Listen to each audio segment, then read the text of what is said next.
जय हिंद। तो मेरे बब्बर सिरसनी, कैसे हैं आप लोग? जहाँ भी होंगे अच्छे और स्वस्थ होंगे और अपने पढ़ाई को बेहतर तरीके से कर रहे होंगे।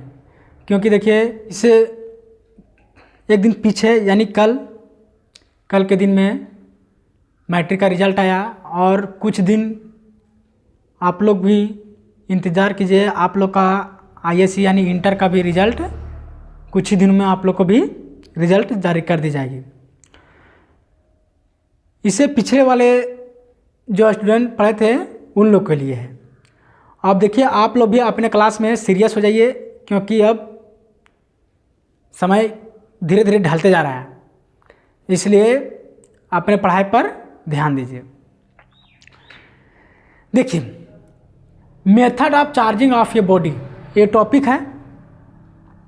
इसमें हम लोग सबसे पहले पूरा कंप्लीटली समझेंगे कि आखिर कैसे एक चार्ज बॉडी अनचार्ज बॉडी को कैसे चार्ज करता है, उसके बारे में समझेंगे। उसके बाद हम लोग इसी क्लास में उसको इसका डिफिनेशन साथ ही साथ समझेंगे और नोट्स भी करते जाएंगे और बेहतर तरीक़े से आप लोग भी समझने का कोशिश कीजिएगा। ठीक है, तो चलिए क्लास को शुरू करते हैं। क्या है method of charging of a body? यानी कोई एक बॉडी यानी एक वस्तु, बॉडी कहने का मतलब होगा कि देखिए, घर में जितना तरह का दिखाई दे रहा है वस्तु, ये सब क्या है? बॉडी है। क्या है? बॉडी। तो उसी तरह कोई भी एक अनचार्ज बॉडी रहेगा, एक चार्ज बॉडी को कैसे करता है, तो इसका 3 तरीका है। पहला है कंडक्शन इलेक्ट्रिफिशियन। वो क्या है कंडक्शन इलेक्ट्रिफिशियन? उसके बारे में हम लोग डिटेल अभी खुद ही कुछ समय में समझेंगे। उसके बाद फ्रिक्शनल इलेक्ट्रिफिशियन, उसके बाद चार्जिंग बाय इंडक्शन। तो सबसे पहले हम बात करेंगे कंडक्शन इलेक्ट्रिफिशियन का। कंडक्शन इलेक्ट्रिफिशियन, इसमें क्या होता है, एक चार्ज बॉडी रहता है और एक दूसरा अनचार्ज बॉडी रहता है। तो चार्ज बॉडी अनचार्ज बॉडी को कैसे चार्ज करेगा उसके बारे में जानेंगे। क्या है ये? देखिए, ये क्या है, एक हमने यहाँ बॉडी, एक चार्ज बॉडी है ए, इसको मान लिया हमने बी अनचार्ज बॉडी को। ठीक है, ये क्या है? कंडक्शनल, यानी वर्ड में ही इसका मीनिंग छिपा हुआ है। कंडक्शन मतलब कहीं ना कहीं कनेक्ट, और वो कनेक्ट क्या रहेगा? डायरेक्ट। जब कोई बॉडी दूसरा बॉडी से डायरेक्ट कनेक्ट रहेगा और उसका चार्ज इसमें ट्रांसफर हो जाएगा, वैसे मेथड को हम लोग बोलते हैं कंडक्शन इलेक्ट्रिफिशियन। जैसे देखिए, ये चार्ज बॉडी है और ये अनचार्ज बॉडी है, इसको हमने चार्ज डायरेक्ट ट्रांसफ़र कर रहे हैं, डायरेक्ट ट्रांसफ़र कर रहे हैं, तो ये क्या हो गया? अनचार्ज बॉडी चार्ज बॉडी हो जा रहा है। और एक ऐसा समय आएगा कि दोनों स्टेबल हो जाएगा। यानी देखिए, इसमें अभी मान लीजिए इसमें 100% चार्ज है। ठीक है, 100% चार्ज है, इसमें चार्ज होते होते 50% ही चार्ज हो गया, तो कहीं ना कहीं इसी का ट्रांसफ़र हुआ चार्ज, तो ये भी क्या हो गया? 50, यानी दोनों का क्या? स्टेबल हो गया। यानी the process in which uncharge body become charge body after doing contact with charge body, that is called conduction electrification. यानी क्या कही, इसको चार्ज कर दिया और एक ऐसा समय आएगा कि यह स्टेबल हो जाएगा। अब बताइए, ये तो चार्ज बॉडी था, यानी ये तो फुल फिल था, यानी कहीं ना कहीं पॉजिटिव चार्ज इसके पास था, और एक कहते हैं अनचार्ज बॉडी यानी नेगेटिव था, माइनस में था। तो क्या करें? जैसे मान लिया हमको पास ज़्यादा पैसा है, तो क्या करेंगे? उसको वितरण करेंगे, बांटेंगे, तो क्या होगा? हमको पास कहीं ना कहीं धन संपत्ति कमी होगा। लेकिन देखिए, ये तो फिजिक्स के हिसाब से इसको कहना है कि यहाँ जब ट्रांसफर हो जाएगा तो ऑलरेडी आपके पास चार्ज कम हो जाएगा। लेकिन एक मानवता के हिसाब से कहते हैं, जब जिनका दिल बड़ा होता है, तो वो इंसान जब अपने धन संपत्ति को डिस्ट्रीब्यूट करते हैं, तो वो और आगे वैसे इंसान अपने जीवन में, अपने लाइफ में आगे बढ़ते हैं। लेकिन चलिए, यहाँ फिजिक्स का चीज़ हम लोग को समझ रहे हैं, वो तो खैर अलग ह्यूमैनिटी का चीज़ हो गया, वो अलग चीज़ है। तो इसमें क्या हो गया? इसके पास प्लस था, यानी कहीं ना कहीं घटेगा, माइनस है यानी कहीं ना कहीं लेने का कोशिश करेगा, ये देने का कोशिश करेगा, ये लेने का कोशिश करेगा, यानी इसके पास मास का कमी होगा, अभाव होगा, और इसमें मास का इंक्रीजिंग होगा, यानी बढ़ेगा, बढ़ोतरी होगा। तो इस तरह आप लोग कंडक्शन इलेक्ट्रिफिकेशन समझ गए होंगे। अब हम लोग समझेंगे फ्रिक्शनल इलेक्ट्रिफिकेशन।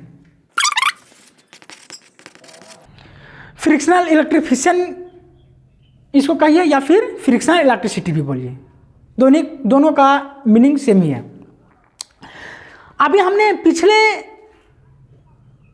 जो इससे पीछे हमने पहला इंस्ट्रक्शन समझा थे, उसमें क्या था, कंडक्शन यानी डायरेक्ट कनेक्ट होना है, और इसमें भी चार्ज का ही ट्रांसफर होगा लेकिन कनेक्ट नहीं देगा। वो जब भी होगा फ्रिक्शन यानी घर्षण करके इस तरह रगड़ के इसका ट्रांसफर चार्ज होगा, वैसे मेथड को हम लोग बोलते हैं फ्रिक्शनल इलेक्ट्रिफिकेशन। इसमें भी वर्ड सेम यहाँ छिपा हुआ है। उसमें क्या था, कंडक्शन इलेक्ट्रिफिकेशन में डायरेक्ट कनेक्ट होता था लेकिन फ्रिक्शनल इलेक्ट्रिफिकेशन में कनेक्ट नहीं होगा। इसमें क्या होगा, डायरेक्ट रगड़ घिस का उसको मतलब यानी धकिया उसको चार्ज को ट्रांसफर करेंगे।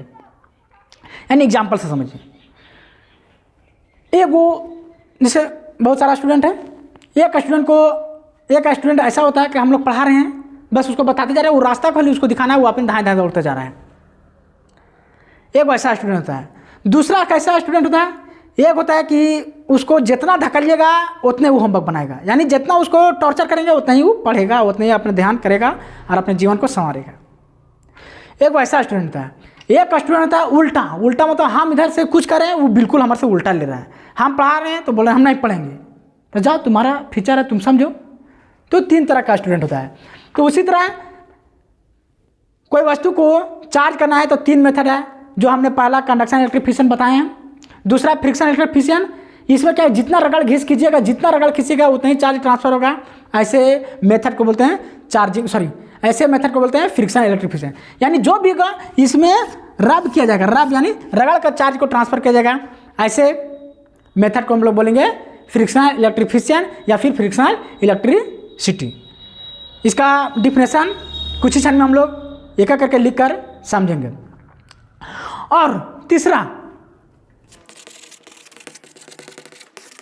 तीसरा क्या है, चार्जिंग बाय इंडक्शन। अभी हमने इससे पहले एग्जाम्पल दिए थे, सेम टू वही एग्जाम्पल को फिर से हम दोहरा रहे हैं।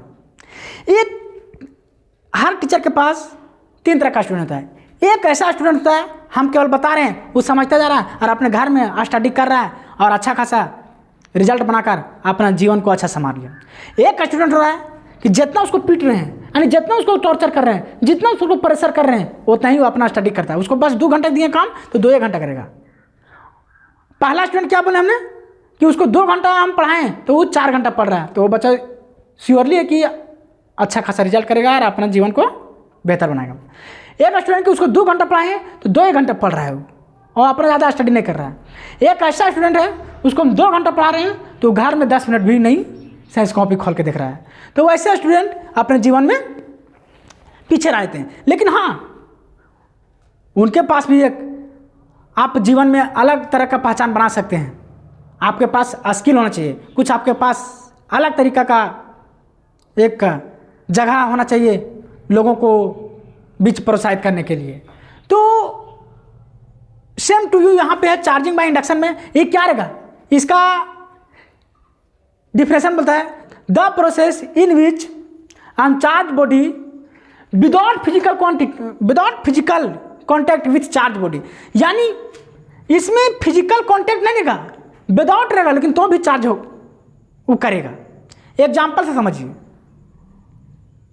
आप लोग को 3 चैप्टर अगला चैप्टर में आप लोग को ट्रांसफार्मर के बारे में बताया जाएगा। उसमें 2 को कॉइल होता है, एक प्राइमरी कॉइल होता है और एक होता है सेकेंडरी कॉइल।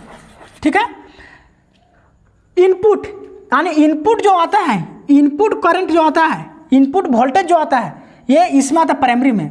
और इसमें क्या होता है, एक कॉइल यानी कॉपर तार का बना होता है, इसमें करंट दिया जाता है और यहाँ पे खाली रहता है, इसका मैग्नेटिक फील्ड यहाँ मैग्नेटिक फ्लक्स उत्पन्न होता है और फिर इसमें करंट ट्रांसफर होता है।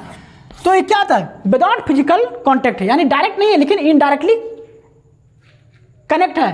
तो वैसे मेथड को बोलते हैं हम लोग चार्जिंग बाय इंडक्शन। एग्जाम्पल से समझिए, अभी जो हमने एक वीडियो बना रहे हैं, आप लोग को पढ़ा रहे हैं, ये क्या है, ये बिल्कुल वायर वाला माइक है। ठीक है, तो यहाँ हमने बोल रहे हैं और ये मोबाइल में जाकर मेरा वॉइस को रिकॉर्ड करके आप लोग तक पहुँचा रहा है। और एक होता है वायरलेस, यानी उसमें वायर नहीं होता है, वायरलेस लेस रहता है, मतलब तार उसमें लेस रहता है, नहीं रहता है। तो उसमें क्या है, यहाँ पर रहेगा और उसका फील्ड, यानी उस वायरलेस मैक का फील्ड इतना भर कवर करेगा जहाँ तक उसका क्षमता रहता है, वहाँ तक वो अपना क्षमता को दिखाएगा और वॉइस को रिकॉर्ड करके आप लोग तक पहुँचाएगा। तो इसी प्रकार यहाँ पे होता है चार्जिंग बाय इंडक्शन में क्या रहेगा, विदाउट फिजिकल कॉन्टैक्ट रहेगा, यानी डायरेक्ट वो कनेक्ट नहीं रहेगा लेकिन इनडायरेक्टली कनेक्ट रहेगा। तो वैसे मेथड को हम लोग बोलते हैं चार्जिंग बाय इंडक्शन। तो आई होप कि आप लोग को ये तीनों मेथड समझ में आ गया होगा। अब हम लोग एक एक करके डिफिनेशन लिखेंगे और समझेंगे और आप लोग भी नोट्स करते चलिएगा। तो चलिए शुरू करते हैं। पहला क्या है, method of charging of a body. हमने बताया था पिछले वीडियो में कि charging method of charging of a body, मतलब कोई भी वस्तु को चार्ज करने का कितना मेथड है, 3 तरीका है। जिसमें पहला है conduction electrification, the process in which uncharge body become charge body after doing contact with charge body, that is called conduction electrification. यानी जो भी होगा कनेक्ट एक दूसरे में होगा तभी दूसरा बॉडी चार्ज हो पाएगा, कंडक्शन इलेक्ट्रिफिकेशन कहलाता है। एक चीज़ और इसमें एक पॉइंट है, कभी कभी ऑब्जेक्टिव में पूछ देता है कि जब एक चार्ज बॉडी है और एक अनचार्ज बॉडी है, तो चार्ज बॉडी अनचार्ज बॉडी को चार्ज कर रहा है तो उसमें सेम काइंड यानी बराबर हो जाता है। एक ऐसा स्टेबल टाइम आएगा जो दोनों इक्वल हो जाए। जैसे देखिए, हमको कोई एक झाप मारा तो हम भी उम्मीद रखेंगे उसको कि एक झाप जरूर मारेंगे, तो ये क्या हो गया, स्टेबल हो गया। फिर मारें तो अनस्टेबल हो गया, फिर मारें स्टेबल हो गया। यानी झगड़ा वहीं शांत होगा जब दोनों बराबर हो जाता तब, और कहीं एक वो कम और बेसी हुआ तो पक्का उसका अंत नहीं होगा, बराबर हो जाएगा यानी स्टेबल हो गया। तो वही चीज़ हमने यहाँ बताया है, in this process both body have same kinds of electric charge. दोनों बॉडी में जब चार्ज स्टेबल हो जाएगा तो फिर बराबर इक्वल हो जाएगा, यानी दोनों बॉडी में चार्ज स्टेबल हो जाएगा। तो नेक्स्ट है यानी दूसरा फ्रिक्शनल इलेक्ट्रिसिटी या फिर फ्रिक्शनल इलेक्ट्रिफिकेशन भी कह सकते हैं इसको। 2 तरह से इसको मतलब बोल सकते हैं, फ्रिक्शनल इलेक्ट्रिसिटी बोलिए या फ्रिक्शनल इलेक्ट्रिफिकेशन। इसमें भी हमने पीछे वाले वीडियो में बताए थे, बॉडी को रैप करके चार्ज को ट्रांसफर किया जाएगा, वैसे मेथड को बोलते हैं फ्रिक्शनल इलेक्ट्रिफिकेशन। लेकिन वही चीज हमने शब्दों में लिख दिया है, the electricity produce due to rubbing of two suitable body under suitable condition, that is called या इज कॉल्ड फ्रिक्शनल इलेक्ट्रिफिकेशन बोलिए या फिर फ्रिक्शनल इलेक्ट्रिसिटी कहते हैं। देखिए दोस्तों, एक चीज आप लोग ध्यान रखिएगा, जब कोई वस्तु पे कोई बॉडी पे पॉजिटिव चार्ज डेवलप होगा तो याद रखिएगा, जब कोई वस्तु पे पॉजिटिव चार्ज डेवलप रहेगा तो समझिएगा कहीं ना कहीं उस वस्तु से इलेक्ट्रॉन क्या हो रहा है, लॉस हो रहा है।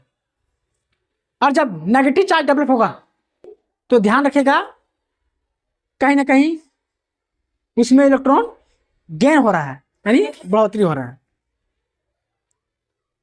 The loss of electron is positive charge, but the gaining of electron यानी गेन हो रहा है electron, the gaining of electron is negative charge, यानी पॉजिटिव चार्ज डेवलप होगा लॉस हो रहा है इलेक्ट्रॉन, नेगेटिव चार्ज डेवलप होगा गेन हो रहा है इलेक्ट्रॉन, यानी कहीं ना कहीं उसमें बढ़ रहा है। ये आप ही लोग समझिए, हम यदि किसी को पैसा देंगे, कैसे देंगे, जब मेरा पास अवेलेबल रहेगा तब ना, कर्जा करके थोड़ी देंगे, कर्जा करके भी दिया जाता है, जो अपना हो उसको लोग इस तरह देते हैं। लेकिन मेरा पास अवेलेबल नहीं रहेगा और हम कर्जा करके भी दिया जाता है, जब ऐसा कंडीशन आए तो कोई बीमार है या फिर कुछ उसके पास आपत्ति आ गया है, कुछ ऐसा कंडीशन आ गया है तब उसको उत्तर दिया जाता है। हाँ स्टेबल है वो इंसान और वो कर्ज मांगने चल रहा है तो हम उसको कर्जा पर उठा नहीं देंगे, उसको देंगे तो मेरा पास जब अवेलेबल रहेगा तब। तो जाहिर सी बात है यदि आप पैसा दे दिए, आप दे पहले तक आप नहीं दिए तो आपके अनुसार चला था, और यदि आप दे दिए पैसा तो अब आपको उनके अनुसार चलना होगा। वो आप बोले हाँ पैसा कब देना, कल, कल भी वही हाल कर दिया, नहीं दिया, अगला दिन बोले अगला दिन भी उसी तरीका है, यानी आपको जो भी चलना होगा उसके अनुसार चलना होगा। तो कहीं ना कहीं आपके पास अवेलेबल था पैसा तभी दिए, आप जब दे दिए तो कहीं ना कहीं वो आपका पैकेट से जेब से वो पैसा चला गया ना, और चला गया वो मिलेगा कि ना मिलेगा कोई गारंटी इसमें हम नहीं कह सकते हैं। तो क्या हो गया, कहीं ना कहीं आपसे क्या वो पैसा चले गया यानी लॉस हुआ ना आपका। और यदि आप किसी से लिए हैं, भगवान करे ऐसा ना हो किसी के पास लेके वो आदमी भाग गया है या मर गया है, तो अब कमेटी आप लोग देखे होंगे कोई लेके भाग जाता है या मर गया उसका भरपाई कौन करता है। यदि वो आदमी है जिंदा तो पैसा आपको मिल जाएगा, मर गया है तो हाथ धो दीजिए वो पैसा आपको मिलेगा। तो सेम टू इसमें भी यही हाल है कि जब पॉजिटिव चार्ज डेवलप होगा जाहिर से बात है इलेक्ट्रॉन उसमें लॉस हो रहा है, और नेगेटिव चार्ज डेवलप होगा तो जाहिर सी बात है उसमें इलेक्ट्रॉन कहीं ना कहीं गेन हो रहा है यानी बढ़ रहा है। तो इस तरह फ्रिक्शनल इलेक्ट्रिक फिशन आप लोग को समझ में आ गया होगा। अब हम लोग नेक्स्ट चलेंगे चार्जिंग बाय इंडक्शन के बारे में लिख कर समझेंगे, तब तक आप लोग इसको एक स्क्रीनशॉट ले लें। अब हम लोग नेक्स्ट चार्जिंग बाय इंडक्शन के बारे में जानेंगे। हाँ तो नेक्स्ट है चार्जिंग बाय इंडक्शन। इसमें क्या है, विदाउट फिजिकल क्वांटिटी के द्वारा दूसरा बॉडी चार्ज हो जाएगा, यानी इसमें फिजिकल कांटेक्ट नहीं रहेगा। इससे पहले हमने अभी दो को बताए मेथड, पहला कंडक्शन इलेक्ट्रिक फिशन जो कि डायरेक्ट कनेक्ट होता था फिजिकल कांटेक्ट रहता था, फ्रिक्शनल इलेक्ट्रिक फिशन में उसमें भी डायरेक्ट कनेक्ट रहता था यानी फिजिकल